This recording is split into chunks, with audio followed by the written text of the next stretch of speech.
My name is Violet Miller. I am 30 years old and I live in a penthouse apartment in the city.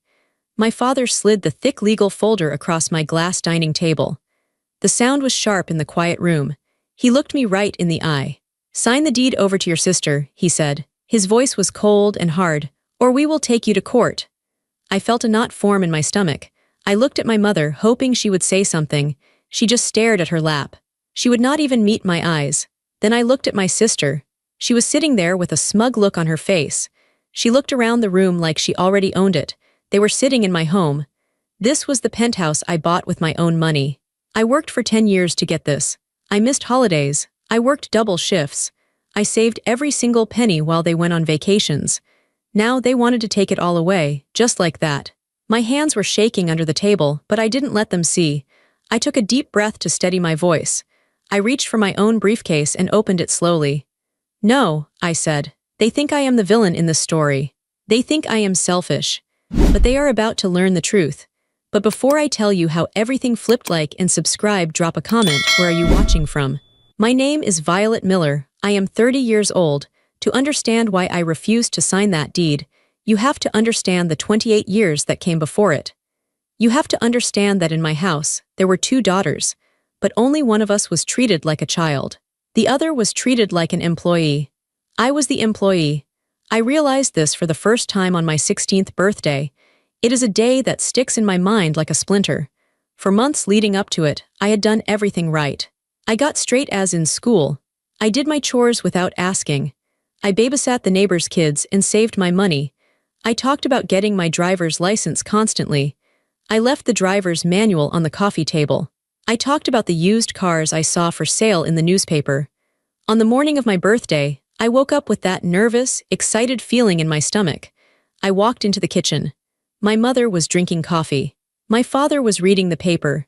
"Happy birthday, Violet," my mom said. She pointed to a small wrapped box on the table. I opened it. It was a bus pass, a yearly pass for the city transit system. I stared at it. I tried to smile, but my face felt stiff. "Oh, thanks. It's practical," my dad said, not looking up from the sports section. "Insurance is expensive, Violet. Gas is expensive. This will get you to school and back. It teaches you independence." I thought, maybe I could use the old sedan, I asked quietly. "Since you guys have the SUV now." "We traded it in," my dad said. "Money doesn't grow on trees, Violet. You'll figure it out." I spent my 16th birthday riding the number 42 bus to the mall by myself to buy a cupcake. I sat in the back, smelling the exhaust fumes, watching the rain streak against the window. I told myself it was okay. I told myself my parents were just being responsible with money. We were a middle-class family. Maybe we were struggling. I needed to be a good daughter and not ask for too much. I believed that lie for exactly 2 years. 2 years later, my sister Lily turned 16. The morning of her birthday, the house smelled like pancakes. My mom was cooking a feast. Lily came downstairs in her pajamas, looking sleepy and happy.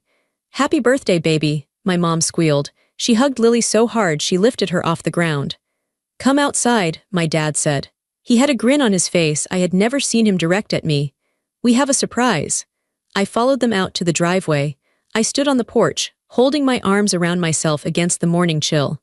There, sitting in the driveway, was a white BMW. It wasn't brand new, but it was close. The paint shined. The leather seats looked soft. There was a giant red bow on the hood. Lily screamed. It was a high, piercing sound of pure delight. She ran to the car. She jumped up and down. "Is it mine? Is it really mine?" she shrieked. "It's all yours, princess," my dad said. He tossed her the keys. "We want you to be safe on the road, only the best for you." I stood there, frozen. I looked at the bus pass in my wallet, then I looked at the BMW. "Dad," I asked. My voice came out small and shaky. "I thought you said insurance was too expensive." He turned to me, his smile fading instantly. He looked annoyed that I was ruining the moment. "Violet, don't be jealous, it's ugly. Your sister needs a reliable car. She has cheerleading practice. She has a social life, it's different." It was different. I had a social life too, or I would have if I didn't spend 3 hours a day on a bus. From that day on, the divide was visible. It was parked in the driveway. I walked to the bus stop every morning in the rain, the snow, and the heat. I would stand there waiting for the bus, and I would see Lily drive past me. She would have the windows down, music blasting, her friends laughing in the passenger seat. She never stopped. She never offered me a ride. And my parents never told her to. It builds character, Violet, my mom would say when I came home shivering. Struggling a little makes you tough. They were right. It made me tough, it made me cold. When it came time for college, the dynamic repeated itself. But this time, the stakes were higher. I sat at the kitchen table with my acceptance letters. I had gotten into the state university. It was a good school. I had worked so hard for my grades. We need to talk about tuition, I said. My dad sighed. It was a long, heavy sigh that suggested I was asking for the moon. Honey, business has been slow this year. The market is down. We just don't have the liquidity to pay for college right now. I felt a pit in my stomach.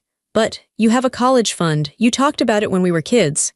We had to dip into it, my mom said vaguely. Expenses come up. The roof needed fixing, the car needed maintenance. The BMW needed maintenance. So what do? I asked. Loans, my dad said. Take out student loans, it's good debt. And you can work. You're a smart girl, Violet. You'll figure it out. So I did. I signed the papers for tens of thousands of dollars in debt. I moved into a dorm room that smelled like old socks. I got a job working the night shift at a 24-hour diner near campus. I went to class from 8 a.m. to 2 p.m. I studied from 2 p.m. to 6 p.m. I slept for 3 hours. Then I worked at the diner from 10 p.m. to 6 a.m. I was a zombie. I lost weight because I couldn't afford the campus meal plan. My dinner was usually a bag of chips from a vending machine or leftover fries from the diner that were going to be thrown out. I wore my shoes until there were holes in the soles. I didn't go to parties, I didn't join clubs, I didn't go on spring break. I worked, I studied, I survived. 2 years later, Lily graduated high school. Her grades were barely passing. She didn't want to go to the state university. She wanted to go to a private liberal arts college near the beach in Florida. It cost 3 times what my school cost. I waited for my parents to give her the business is slow speech. I waited for them to hand her the loan applications.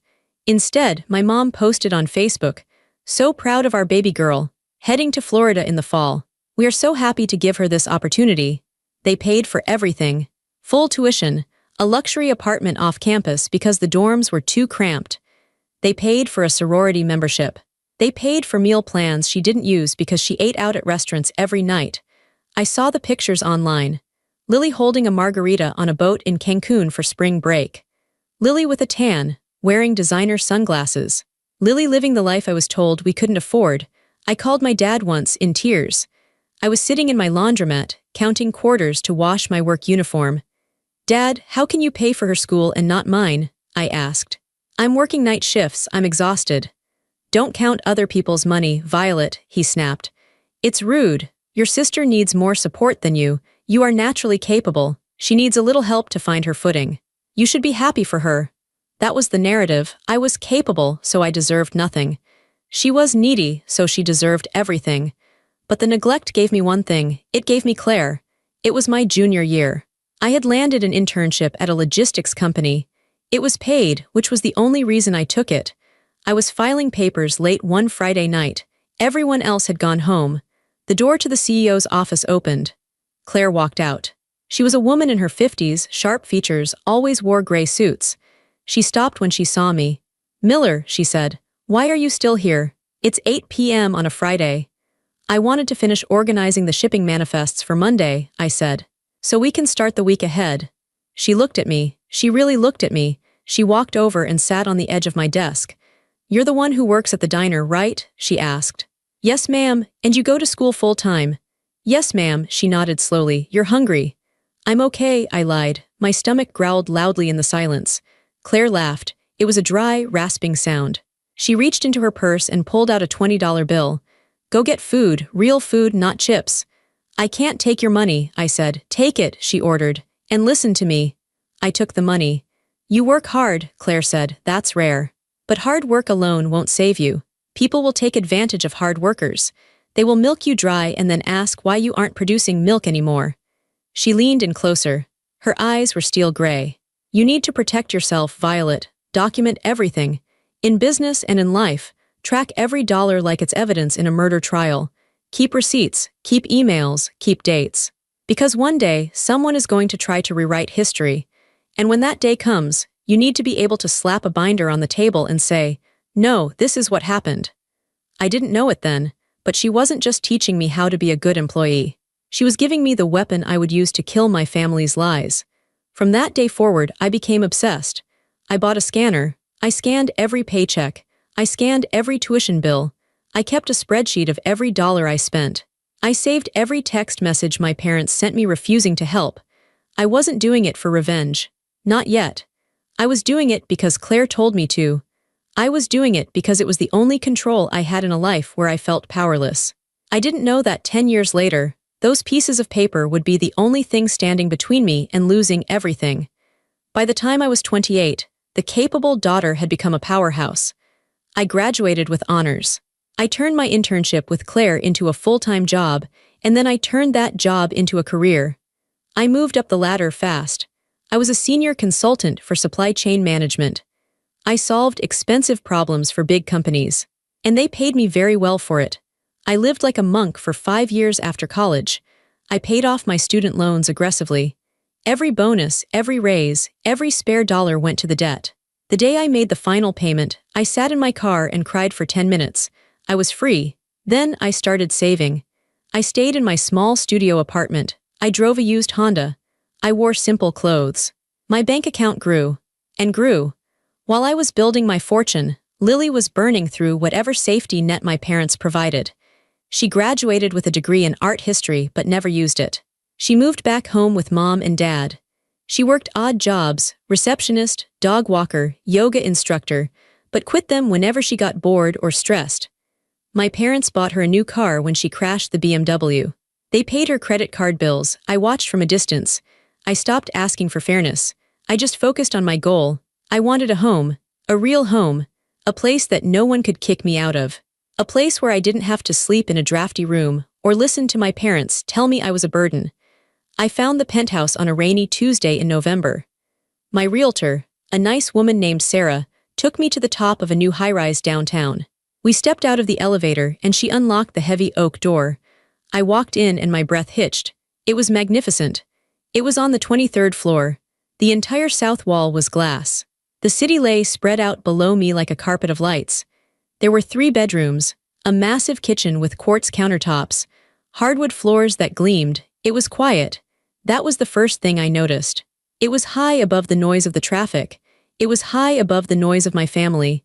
"It's a lot of space for one person," Sarah said, watching my face. "I'll grow into it," I whispered. The price was high. It was a stretch, but I had the money. I had the down payment sitting in my savings account, ready to go. "I'll take it," I said. The closing process took a month. Every time I had to sign a document, I felt a surge of pride. Buyer name, Violet Miller, just me.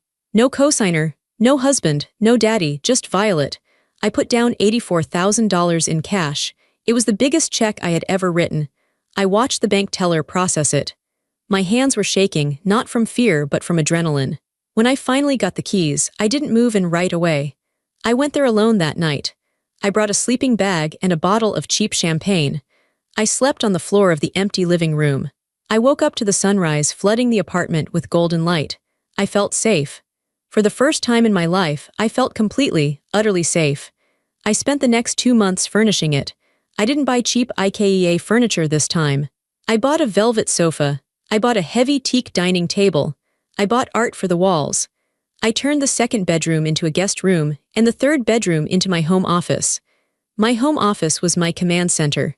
I bought a fireproof safe. I put the deed inside. I put the purchase agreement inside. I put every receipt for the furniture inside. Claire's voice was always in my head, track every dollar. Finally, I was ready. I invited my family over for a housewarming dinner. I wanted them to be proud. I know it sounds stupid after everything they did to me, but the child in me still wanted my dad to pat my back. I still wanted my mom to hug me and say, "Wow, Violet, you did good." I spent 2 days cooking. I made a roast chicken with herbs. I made a complicated salad with goat cheese and walnuts. I bought expensive wine. They arrived 20 minutes late. I buzzed them up. When the elevator doors opened, Lily walked out first. She was wearing muddy boots. She walked right onto my new hardwood floors without wiping them. "Whoa," she said. She didn't look at me. She looked at the view. Crazy view. My mom and dad followed. My dad looked around the lobby, checking for cracks in the paint, looking for flaws. "Hello, everyone, welcome," I said, opening my arms. "Hi, honey," my mom said. She gave me a weak side hug. She pulled back and looked around. Her face was blank. "It's very modern," she said. She used the word modern like it was a bad thing. "It's beautiful, isn't it?" I asked, fishing for a compliment. My dad walked to the window. "What's the square footage?" he asked. 2,000, I said proudly. "And the HOA fees?" he asked. "Must be a killer in a building with a doorman." "I can handle it, Dad," I said, he grunted. "Better hope the market doesn't crash. You're leveraged pretty high here, Violet, could be a mistake." That was his reaction, not congratulations. Just a warning that I might fail. Lily wandered into the kitchen. She opened my fridge. "Do you have any beer? I don't like wine." "No, sorry, I have water or juice," I said. She rolled her eyes. Fine." She flopped onto my velvet sofa. She put her feet up on the coffee table. Her boots were still muddy. "Lily, please take your feet down," I said gently. "That's a new table." "Chill out," she muttered. "It's just furniture, you act like it's a museum." We sat down for dinner. The conversation was painful. "So," my mom said, picking at the salad, "Lily is thinking about going back to school, maybe for interior design." "That's a great idea," I said. "You have a good eye." "Yeah," Lily said with her mouth full. "I was thinking this place needs some color. It's too beige. If I lived here, I'd paint that wall teal." "Well, it's a good thing you don't live here," I joked. Nobody laughed. My dad cleared his throat. "It really is a massive amount of space for a single girl, Violet. 3 bedrooms. What do you need 3 bedrooms for? Are you planning on taking in boarders?" "I have a guest room," I said. "And an office." "An office," my dad scoffed. "You work on a laptop. You can do that at the kitchen table." "I like having a dedicated space," I said, my voice getting tighter. "Must be nice to have money to burn," Lily muttered. "I'm sharing a bathroom with Mom and Dad again. It's a nightmare." "Well, Violet worked very hard for this," my mom said, but she didn't say it like a compliment. She said it like an excuse, like my hard work was the reason Lily was suffering. After dinner, Lily took out her phone. She walked around the apartment taking selfies. She took a picture in my soaking tub. She took a picture on my balcony. She posted them to Instagram. I got the notification on my phone a few minutes later. The photo was of her holding a glass of my wine, standing in front of my window. The caption read, "Penthouse vibes tonight. Finally a place that fits my style. Number city life, number views, number blessed." She didn't tag me, she didn't mention it was her sister's place. The comments started rolling in. "OMG Lily, did you move? So jealous. You deserve it, girl." Lily liked every comment. She didn't correct anyone. My mom commented on the post, one word, "Nice." I looked at my dad across the table. He was picking his teeth with a toothpick. "So," he said, "how much did this place actually cost?" "What's the bottom line?" I told him the number. He whistled. "That's a lot of debt, Violet, a lot of debt. I hope you know what you're doing." They left an hour later. They didn't help clean up. They didn't bring a housewarming gift.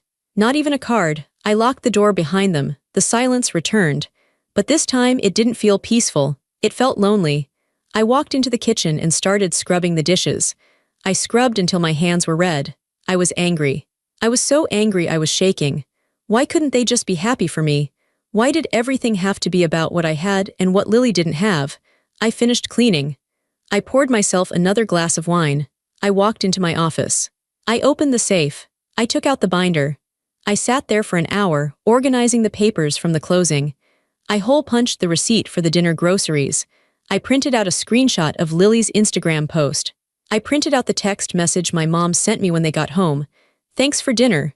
Lily is really depressed now seeing how you live. I hope you're happy." I put it all in the binder. I realized something that night. My family didn't love me. They tolerated me, and they resented my success because it highlighted their failure with Lily. I looked at the deed again, Violet Miller. "This is mine," I said out loud to the empty room. "This is mine. And I will never let you touch it." I closed the binder. The snap of the metal rings sounded like a gunshot. It happened 2 years after I bought the penthouse. I was 30 years old. I was established. I was a senior consultant. I had built a life that was quiet, organized, and mine. My phone rang on a Tuesday evening. It was my mother. "Violet," she said. Her voice was unusually high-pitched. "Your father and I want to come over for dinner on Saturday. Bring Lily, we have some news." News, I asked. I felt that familiar tightening in my chest. Is everything okay? It's good news, she said. Great news, actually. But we need to discuss it as a family, in your space. It's more private than a restaurant. Okay, I said. Saturday at 7. Perfect, she said. Make something nice, will you? I spent the entire day Saturday preparing. Even at 30, even after everything, I still wanted to impress them. I wanted to be the good daughter. I went to the butcher and bought an expensive cut of roast beef. I bought fresh rosemary. I made mashed potatoes from scratch with heavy cream and butter, just the way my dad liked them. I polished the wine glasses. I set the table with the cloth napkins. I looked around my apartment before they arrived. It was spotless. The city lights were twinkling through the floor-to-ceiling windows. It looked like a magazine cover. I felt a surge of pride. Surely, tonight, they would see me. They would see what I had built and treat me with respect. They arrived right on time, which was the first warning sign. Usually they were late. When I opened the door, Lily walked in first. She was glowing. She was wearing a tight-knit dress that showed a small, undeniable bump in her stomach. I'm pregnant, she squealed before I could even say hello. My jaw dropped. Lily, oh my gosh. I hugged her, I really meant it. Despite everything, I loved my sister. I wanted her to be happy. A baby was a blessing. Who is the father? I asked, pulling back. Lily's face fell for a split second, then recovered. It's complicated. He's not around, but it doesn't matter. I have mom and dad, and I have you. My parents walked in behind her. They were beaming. My dad was carrying a bottle of sparkling cider. We are going to be grandparents, my dad announced. He clapped his hands together. He looked at me, and for the first time in years, he smiled at me with genuine warmth. Can you believe it, Violet, a baby in the family? It's wonderful, I said. I took their coats. Come in, dinner is almost ready. The first hour was perfect. We sat in the living room. We drank the cider. We talked about baby names. We talked about cribs and strollers. My mom was knitting a yellow blanket. The tension that usually existed between us seemed to have evaporated. I felt included. I felt like part of the family finally. I served dinner. The roast beef was perfect. The potatoes were creamy. This is delicious, Violet, my dad said, taking a huge bite. You really learned how to cook. Thanks, Dad, I said. I felt my face flush with pleasure. You know, my mom said, putting her fork down. She looked around the room. This apartment really is stunning. The view, the space, it's very safe here, very secure building. It is, I agreed. That's why I bought it. My mom looked at my dad. A silent signal passed between them. The air in the room changed instantly. The warmth evaporated. The temperature seemed to drop 10 degrees. My dad cleared his throat. He took a sip of water. Violet, he said. His voice was serious now, businesslike. We need to talk about the future with the baby coming. Things are going to change. Of course, I said. Is Lily moving back into her old room at your house? Lily let out a dramatic sigh. She looked down at her plate. My old room is so small, Violet, and the house. It's old, it's drafty. The stairs are steep. Mom and Dad are getting older. It's not a good environment for a newborn. And Lily is doing this alone, my mom added. Her eyes bored into mine. She needs stability. She needs a sanctuary. I nodded slowly. So she's getting her own apartment. She can't afford that, my dad said bluntly. She's not working right now. She needs to focus on her health. Okay, I said. I was confused. So what is the plan? My dad leaned forward. He placed his hands flat on my dining table. We think it's best, he said, if you let Lily have the penthouse. I stopped chewing. I stared at him. I couldn't process the words. I'm sorry, let her have it. You mean stay in the guest room for a few weeks after the baby is born? No, Lily said. She looked up, her eyes wide and wet with tears. We mean you move out, and I move in. I laughed. It was a nervous, involuntary sound. You want me to move out of my own home? It makes the most sense, my mom said rapidly. You are single, Violet. You are one person. You have 3 bedrooms here. It's excessive. It's selfish, really, to hoard all this space when your sister is bringing a life into the world. Selfish, I repeated. Lily needs the security, my dad said. This building has a doorman. It has an elevator. It's perfect for a young mother. And where am I supposed to go? I asked. My voice was trembling. You have money, my dad said dismissively. You have a great job. You can rent a nice studio somewhere, or buy a smaller condo. Something that fits your lifestyle better. My lifestyle is living in the home I paid for, I said. My dad reached into his jacket pocket. He pulled out a thick legal folder. He slid it across the table, right next to the roast beef. "We've had a lawyer draw up some papers," he said. "It's a quitclaim deed. You sign the title over to Lily, we will put the property in her name." I stared at the folder. "You want me to give her $1 million apartment? Just give it to her." "We're not unreasonable," my dad said. "We know you have a mortgage. We expect you to keep paying that. Think of it as your contribution to your nephew, a gift." The room spun. They didn't just want the house. They wanted me to pay for it. They wanted me to leave, live somewhere else, and continue paying the mortgage on a penthouse for Lily to live in. "You want me to move out," I said slowly, trying to understand the insanity of it.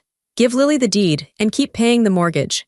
"Family helps family," my mom said. She reached out and touched my hand. Her skin felt cold. "Violet, don't be difficult. This is for the baby." I pulled my hand away. I looked at Lily. She wasn't looking at me. She was looking around the living room, mentally arranging her furniture. She had a small, smug smile on her lips. She had won. She always won. I thought about the bus pass. I thought about the vending machine dinners. I thought about the night shifts. I thought about the $84,000 down payment I scraped together. Something inside me snapped. It wasn't a loud snap. It was a quiet, final click. Like a lock turning, I stood up. "No," I said. The room went silent. "Excuse me," my dad said. His face began to turn red. "No," I said again. I kept my voice steady, though my knees were shaking under the table. "I will not sign the deed, I will not move out, and I will not pay for Lily to live here." "Violet," my mom gasped. "How can you be so cruel to your pregnant sister?" "It's not cruel to keep what is mine," I said. "I worked for this, I earned this. Lily has never worked for anything in her life because you hand her everything on a silver platter. I won't do it." Lily started to cry. It was a loud, wailing cry. I knew it. I knew she would be like this. She's jealous. She's always been jealous of me. "That is enough," my dad roared. He slammed his hand on the table. The wine glasses shook. "You ungrateful little brat. After everything we did for you, we raised you. We fed you. You did the bare minimum," I yelled back. "You gave me a bus pass while you gave her a BMW. You told me to figure it out while you paid for her vacations." "Well, I figured it out, Dad. I figured it out and I bought this house. And you can't have it." My dad stood up. He loomed over me. His eyes were full of hate. "If you don't sign this paper," he hissed, pointing a finger in my face, "we will take you to court. We will sue you for everything you have. We will ruin you." "Get out," I said. I pointed to the door. "Get out of my house." "You'll regret this," my mom spat. She stood up and grabbed her purse. "You are cold, Violet, ice cold. I don't know how I raised a daughter like you." They gathered their coats. Lily was still sobbing, clinging to my mom. My dad grabbed the legal folder off the table. "You have until Monday to change your mind," he warned. "Or the gloves come off." They slammed the door so hard the walls shook. I stood alone in the silence. The smell of the roast beef was suddenly nauseating. I sank into my chair and buried my face in my hands. I didn't cry. I was too terrified to cry. They were going to sue me. My own parents were going to sue me. The next 3 days were a torture of silence. I didn't leave the penthouse. I called in sick to work. I sat by the window, watching the cars down below, waiting for the other shoe to drop. On Wednesday, it dropped. The buzzer rang. It was a courier. I signed for a thick envelope. The return address was Miller and Associates, my dad's friend's law firm. I sat on the floor and opened it. My hands were shaking so bad I ripped the paper. It was a formal legal complaint. Plaintiff, Lily Miller and Robert Miller. Defendant, Violet Miller. I read through the pages and my blood ran cold. It was a work of fiction, a complete fabrication. The lawsuit claimed that there was an oral family trust agreement. It stated that the money I used for the down payment, my hard-earned savings, was actually family funds entrusted to me. It claimed that the penthouse was intended to be a family investment property, to be shared by all siblings. It said that by refusing to allow my sister to live there, I was in breach of fiduciary duty. They were asking the court to force me to transfer the title to a family trust, pay Lily back rent for the time she should have been living there, pay for their legal fees. It was insane, but it looked official. It had stamps and signatures. It looked real. I felt a wave of panic. Could they do this? Could they just lie and take my home? But the legal attack was only the beginning. They knew that court cases take time. They wanted to break me faster. They wanted to destroy my reputation. I logged onto Facebook. I wished I hadn't.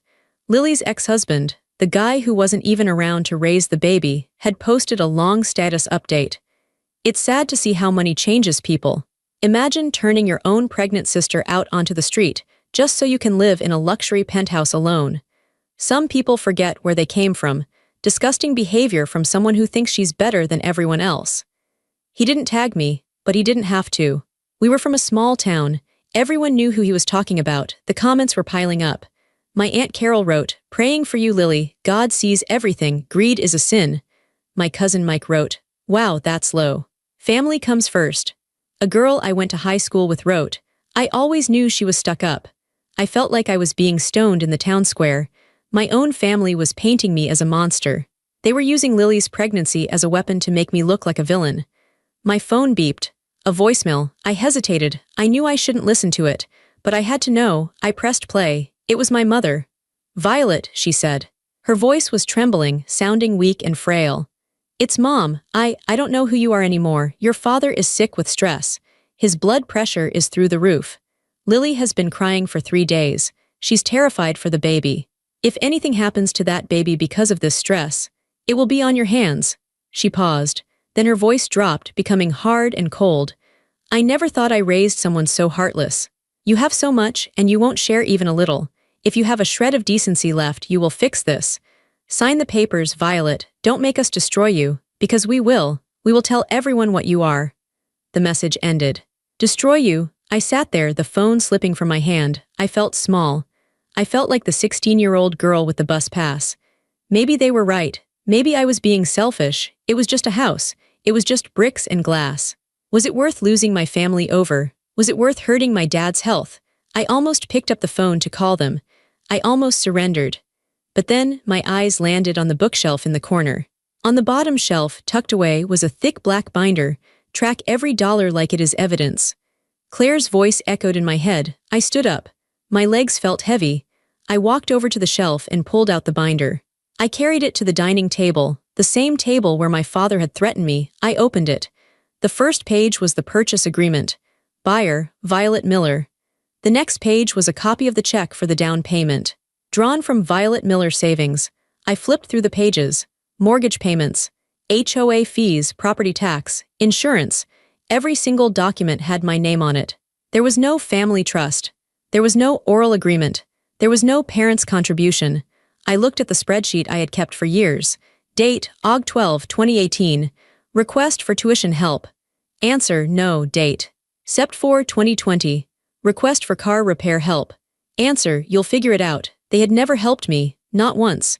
And now they claim they own my success. I turned to the back section of the binder. This was the section I had compiled over the last few years. The intelligence section. I had found documents my dad left out during visits.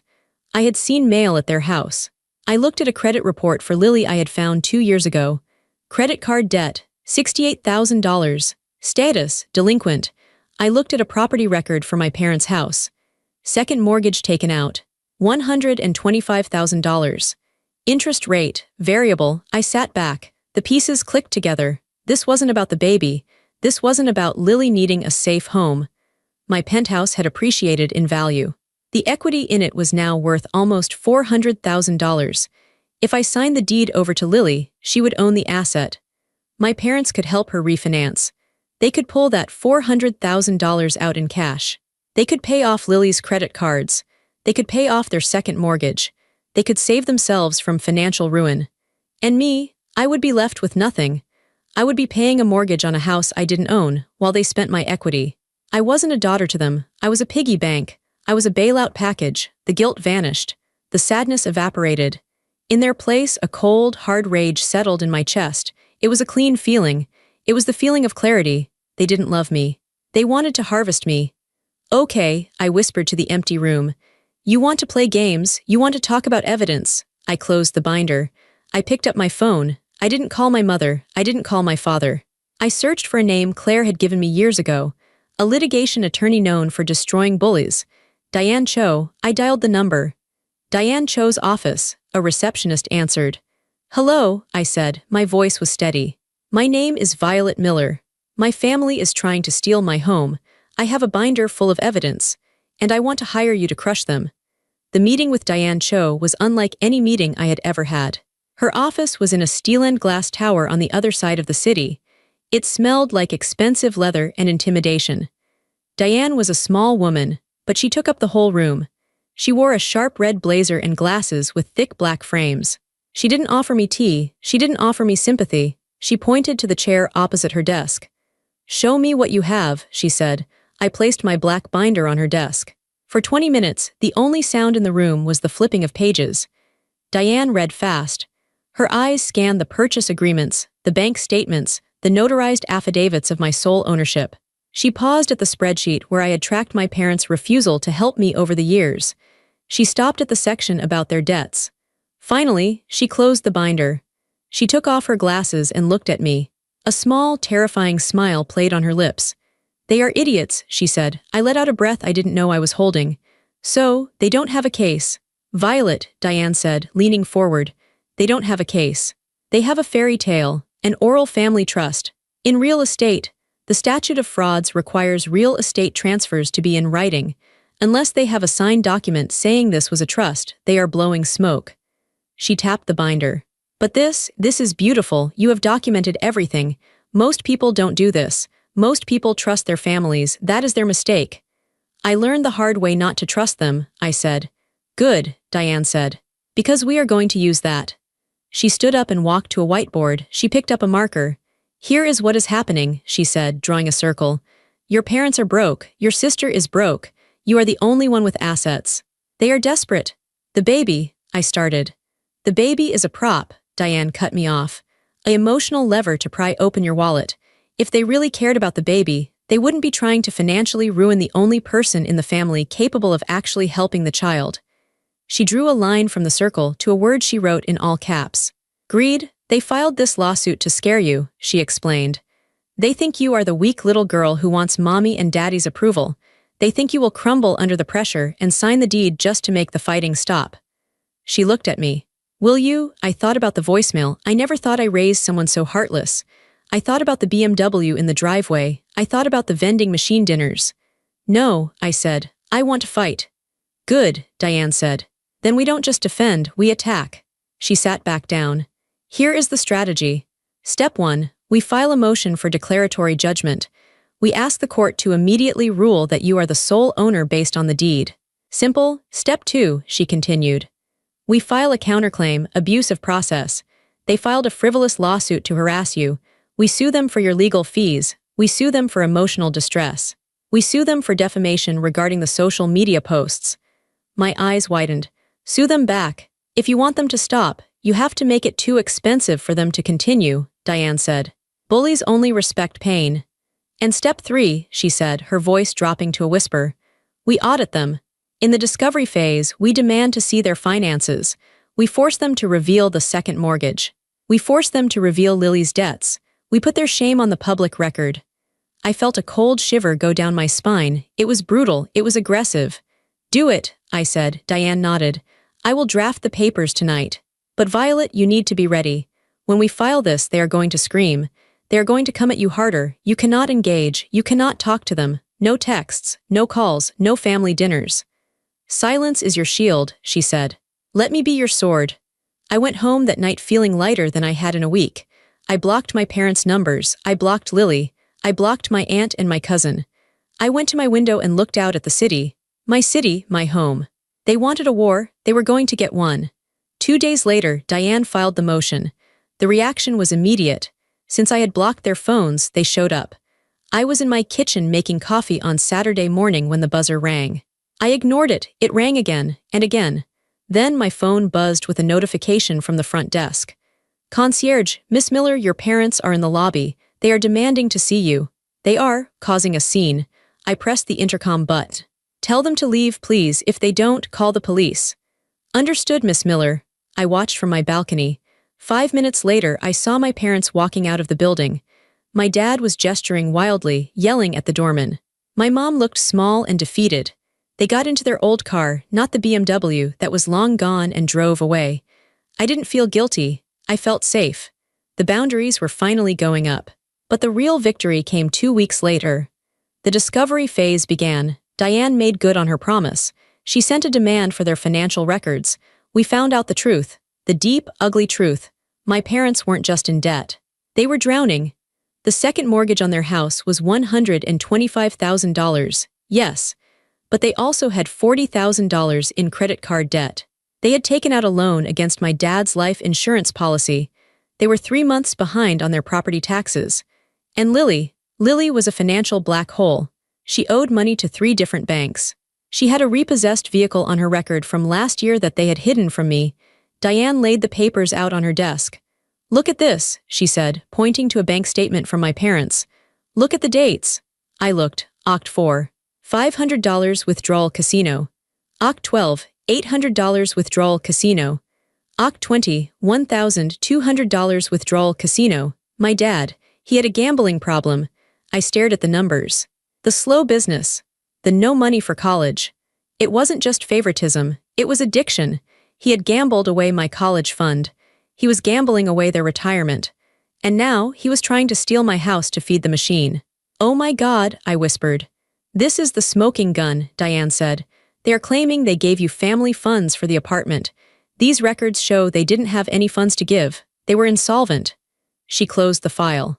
"We have them, Violet. We have them by the throat. We are going to schedule a settlement conference, and we are going to end this. We had the evidence of the gambling. We had the evidence of the lies. But Diane warned me that having the truth isn't enough. You have to use it correctly. You have to set a trap. We don't just walk into court and scream that your dad is a gambler," Diane said. She was pacing around her office, looking like a general planning an invasion. "We need to corner them. We need to make them realize that if they push this to a trial, they will be publicly destroyed." The strategy was precise. First, the declaratory judgment. This was the legal shield. It was a formal request for the judge to look at the deed, my clean, undisputed deed, and declare me the sole owner. It cut through all their stories about oral agreements. Second, the cease and desist. This was to stop the harassment. Diane sent a letter to my parents, my sister, and even Lily's ex-husband. It stated that any further false statements on social media would result in a defamation lawsuit. It worked. The Facebook posts stopped that same afternoon. Third, the threat of counterclaim. This was the sword. We drafted a document outlining abuse of process. We calculated my legal fees. We calculated the emotional distress. We put a dollar figure on it, $50,000. If they lost, they wouldn't just walk away. They would owe me money they didn't have. "Now," Diane said, stopping in front of me, "the hardest part for you is going to be the silence." "I can be silent," I said. "I mean total silence," she insisted. "They are going to try to contact you. They will cry, they will scream, they will show up at your work. You cannot engage. Every time you answer the phone, you give them hope that they can manipulate you. Silence is the only thing that scares a narcissist." I went home and followed her instructions. I sat in my penthouse. The silence was heavy. I felt isolated. I felt like a bad daughter. The guilt came in waves. Maybe I'm being too hard on them. Maybe Dad really is sick. But then I would look at the binder. I would look at the page showing the $1,200 withdrawal at the casino on the same day I had asked for help with my textbooks in college. The guilt would turn back into steel. One night, feeling particularly vulnerable, I did something Diane suggested as insurance. I set up my camera on a tripod in my living room. I sat on my sofa. I hit record. "My name is Violet Miller," I said to the lens. "Today is October 14th. I am recording this statement to document the harassment I am receiving from my family regarding my property." I spoke for 20 minutes. I told the whole story. I told about the BMW. I told about the threats. I kept my voice calm. I didn't cry. I just stated the facts. "I am afraid of my family," I said at the end. "I am afraid they will lie to take what I have built, but I am not going to let them." I saved the video to a thumb drive and put it in the safe with the binder. It felt like I was locking away my fear. For 2 weeks, the silence from my end was absolute. My parents tried everything. They sent flowers. I donated them. They sent cards with photos of me as a baby. I put them in the binder. My dad showed up at my office lobby. Security turned him away. The silence was working. They were getting desperate, and desperate people make mistakes. Their lawyer called Diane. He sounded tired. "Can we talk?" he asked. "We can meet," Diane said. "But tell your clients to bring a pen, because the only way this ends is with a signature." We set the date for the settlement conference, November 2nd, the day it would all end. The conference room was cold. It was on the 40th floor of Diane's building. The walls were glass. Behind us, the city skyline looked gray and imposing. I sat on one side of the long mahogany table. Diane sat next to me. The black binder was in front of me. My family walked in. My dad looked 10 years older. His skin was gray. He walked with a shuffle. My mom looked terrified. She was clutching her purse like a shield. Lily walked in last. She looked angry. She glared at me as she sat down. She didn't look like a victim today. She looked like a spoiled child who had been told no for the first time. Their lawyer, a man named Mr. Henderson, looked exhausted. He opened his briefcase. "Let's keep this civil," Mr. Henderson said. "My clients just want a fair resolution. They want to ensure the safety of the grandchild." "There is no resolution involving my client's property," Diane said. Her voice was sharp, like a whip crack. "The property belongs to Violet Miller, period." "We have witnesses," my dad blustered. "People who heard us talk about the family trust." "You have drinking buddies, Bob," Diane said. She didn't call him Mr. Miller. She called him Bob. It was a power move. "And we have bank records." Diane stood up. She picked up the binder. "Mr. Henderson," she said, "before you pursue this lawsuit any further, I think you should see what we found in discovery." She slid a packet of papers across the table. Mr. Henderson picked them up. He started reading. I watched his face. At first he looked bored, then his eyebrows went up, then he went pale. He stopped reading and looked at my dad. "Bob," he asked, "is this accurate?" My dad wouldn't look at him. He was staring at the table. "What is it?" Lily asked. "What does it say?" "It says," Diane answered for him, "that your parents are insolvent. It says your father has gambled away over $200,000 in the last 5 years. It says there is a second mortgage on their house that is currently 60 days overdue." Lily froze. She turned to my dad. "Dad, you said you had money saved for the baby." "I do," my dad yelled. "I have a system. It's coming back. It says," Diane continued, relentless, "that you, Lily, have $68,000 in credit card debt and a repossessed vehicle on your record." The room went silent. The air was sucked out of the space. "The reason you want Violet's penthouse," Diane said, leaning over the table, "is not because you care about the baby. It is because you are drowning. You want to take her equity, the equity she earned, and use it to bail yourselves out. You want to refinance her home to pay for your mistakes." "That's a lie," my mom screamed. She stood up. "We love her. We are a family." "If you were a family," I said quietly. Everyone turned to look at me. It was the first time I had spoken. "If you were a family," I said, looking at my mother, "you wouldn't be trying to steal my home. You wouldn't be lying about me on the internet. You wouldn't be trying to destroy my life to save yours." I opened my binder. I pulled out one single piece of paper, the settlement agreement Diane had drafted. "I am not signing the deed over to Lily," I said. "I am never signing it." I slid the settlement paper across the table. "This is an agreement," I said. "It says that you withdraw your lawsuit with prejudice, meaning you can never file it again. It says you acknowledge I am the sole owner. It says you will cease all harassment. And it says that if you ever talk about this publicly again, I will sue you for the legal fees and I will release your financial records to the public." "I'm not signing that," my dad spat. "Then we go to trial," Diane said cheerfully. "And I will put you on the stand, Bob. And I will ask you, under oath, about every single trip to the casino. I will ask you about the college fund. I will ask you about the loans. And it will all be public record. Your friends will know. Your neighbors will know." My dad looked at Diane. Then he looked at Mr. Henderson. Mr. Henderson closed his file. "Bob," he whispered, "we can't win this if these records are real. We are done." My dad slumped in his chair. He looked small. He looked defeated.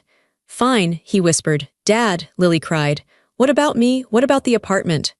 "Shut up, Lily," my dad said. He didn't even look at her. "Just shut up."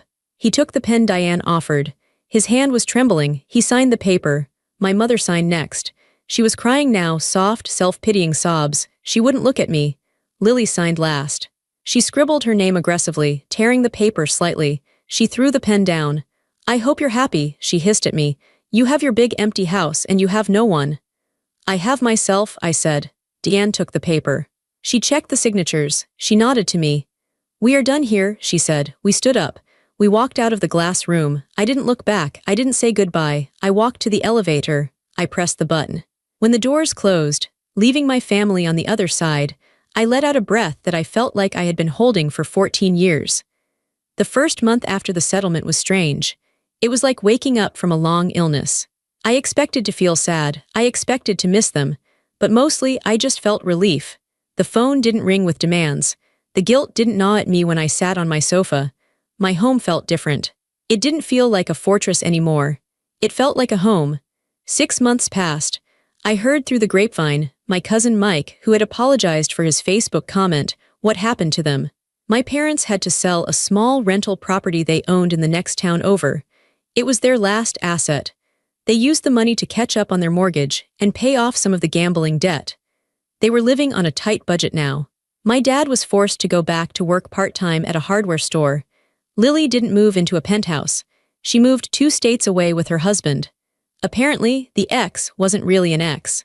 They had just staged a breakup to make her look more sympathetic for the lawsuit. They moved to a cheap town in the Midwest where he got a job in a warehouse. I saw a picture of the baby on Facebook. A cute little boy. I felt a twinge of sadness that I wouldn't know him. But then I remembered the price of admission to his life was my own destruction. It was a price I wasn't willing to pay. As for me, I refinanced the penthouse. Since I had undisputed title now, I got a much better interest rate. My monthly payments went down. I took the extra money I was saving and I did something I had wanted to do for a long time. I called the university. My old university. The one where I ate vending machine dinners. I set up a scholarship. It wasn't huge, but it was enough. It was specifically for students who were working full-time while attending classes. I named it the Claire Vance Scholarship, after the boss who told me to document everything. When I signed the paperwork for the scholarship, I felt more pride than I ever felt waiting for my parents' approval. A few weeks later, my birthday rolled around. I went to my mailbox. There was a card. It was from my mother. I debated throwing it out, but curiosity won. I opened it. There was no money inside, no gift card. Just a generic happy birthday message printed on the card. Underneath, in her handwriting, she wrote, "We miss you. Hope you are well." There was no apology, no acknowledgement of the lawsuit. No sorry we tried to steal your house. Just a pretend normalcy. They were trying to rug sweep. They wanted to pretend it never happened so they could eventually ask for money again. Then I checked my email. There was a message from Lily. Subject, sorry. Violet, I'm writing this because Mom said I should. I guess I'm sorry things got so crazy. It's just hard seeing you have so much when we struggle. Anyway, the baby is cute. We are struggling with rent this month. If you want to see photos, let me know. I stared at the screen. I'm sorry things got crazy. Not I'm sorry I felt entitled to your home. And then, immediately, a mention of struggling with rent. The hook was already baited. I hit reply. I typed, I accept your apology for the past. I hope your new city treats you well. I will not be providing financial assistance now or in the future. Please do not ask again. I hit send. Then I blocked the email address. It wasn't about burning bridges. The bridge was already burnt. It was about building a wall to keep the ashes out. I went into my office. I opened the safe. I took out the binder. It was thick now. It held the story of my survival. I realized I didn't need it anymore. The lawsuit was over. The threat was gone. But I put it back in the safe. I would keep it, not out of fear but as a reminder. A reminder of what I was capable of. A reminder that I saved myself. That night I hosted a dinner party. It wasn't for family, it was for my chosen family. Diane came. Sarah, my realtor, came. 2 of my friends from college who had brought me soup when I was sick and broke came. I cooked the roast beef again. This time nobody criticized the seasoning. Nobody asked about the cost of the wine. Nobody looked at my furniture with envy. We laughed, we drank, we told stories. I looked around the table. These were the people who celebrated me. These were the people who wanted nothing from me but my company. I stood up to make a toast. To boundaries, I said, raising my glass. To boundaries, they echoed. My penthouse felt bright. The city lights sparkled like diamonds, but they were no longer cold. They were beautiful. I know there are people out there who think I was wrong, who think family is everything, who think I should have sacrificed my security for my sister. But here is what I learned. You cannot set yourself on fire to keep others warm, especially if those people are the ones holding the matches. Protecting what you built is not selfish. It is self-respect. I kept the receipts. I kept the documents. And because of that, I kept my life. I know many of you watching this might be in a similar spot. Maybe you have a family member who demands too much. Maybe you are the capable one who is always expected to pay the bill. It is scary to say no. It is terrifying to stand alone in a conference room and fight the people who raised you. But listen to me, you are worth protecting. Your hard work matters, your peace matters. Have you ever had to set a hard boundary with your family? Did they call you selfish? Did they try to make you feel guilty? What happened? Tell me your story in the comments. I read every single one. And if you know exactly how this feels, if you have ever had to be your own hero, hit that subscribe button. We are in this together, and we are stronger than they think.